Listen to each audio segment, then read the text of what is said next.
The Pandora Paper investigation essentially revealed a bunch of world leaders and a bunch of criminals also who were involved in offshore schemes.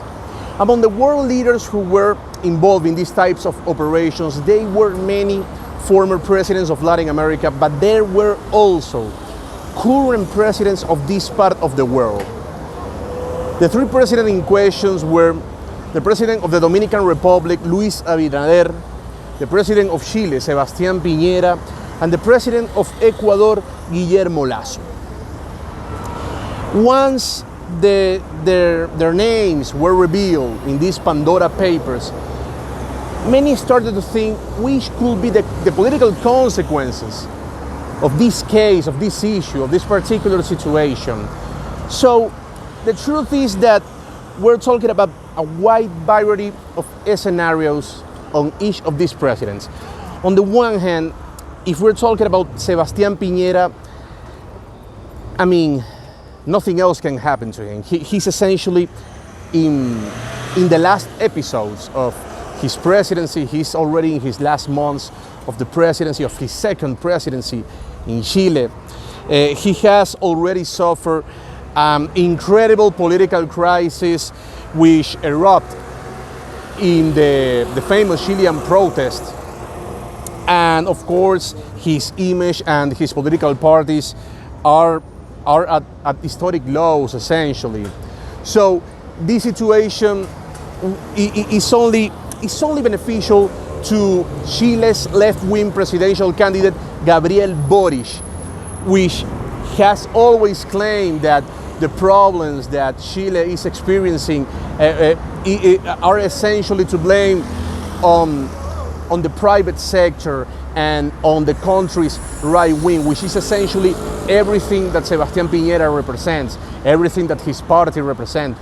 So this situation about the Pandora Papers will be capitalized by Chile's opposition, especially by Gabriel Boric, who many believe could be the next president. He's currently the favorite on the polls, and the situation of Sebastián Piñera, the situation that Sebastián Piñera is experiencing, will only hurt his presidential candidate. So with the Pandora Papers, we can now say, probably not for sure because we need to consider how the president elections are, but we can say that Gabriel Boric has a lot of chances to get to the Palacio de la Moneda following these revelations.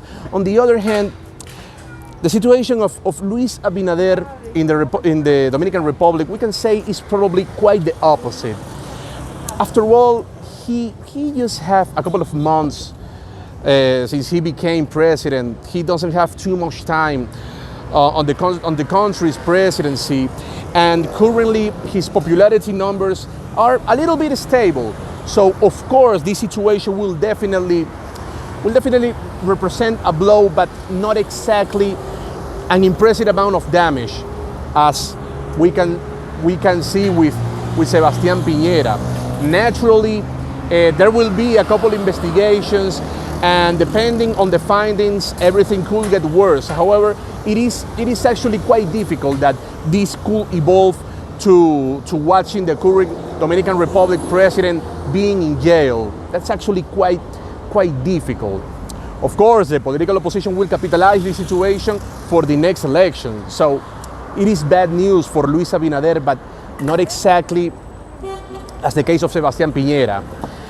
Finally, if we're talking about Guillermo Lasso in Ecuador, that's also a very complicated situation for him. That's also a very delicate situation for the conservative leader, considering that he recently won the presidential election by a pretty small margin. We're talking about a country that is highly polarized between the left and the right, between the correístas and the anti-correístas.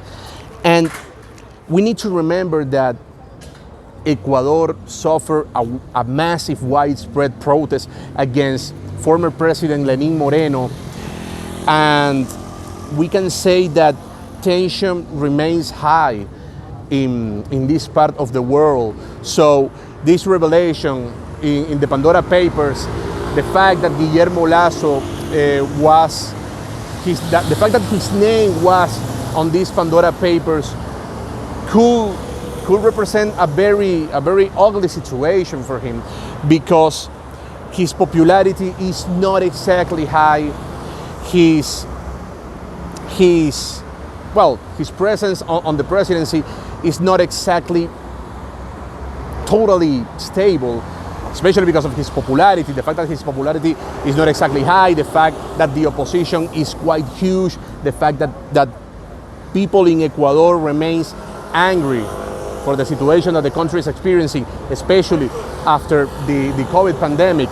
So these Pandora Papers could eventually lead to a massive political crisis in Ecuador, to a massive political crisis in which no one knows who could capitalize it. After all, the difference with Chile is that the outcome in Chile is actually quite predictable, because we're talking about a presidential elections that are going to be celebrated in less than expected. It's going to be celebrated, in a couple of months.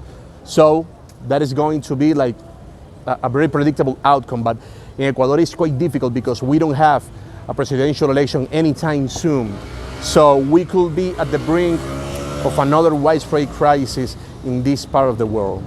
Reporting from Medellin, Colombia, Luis Orozco, Newsweek.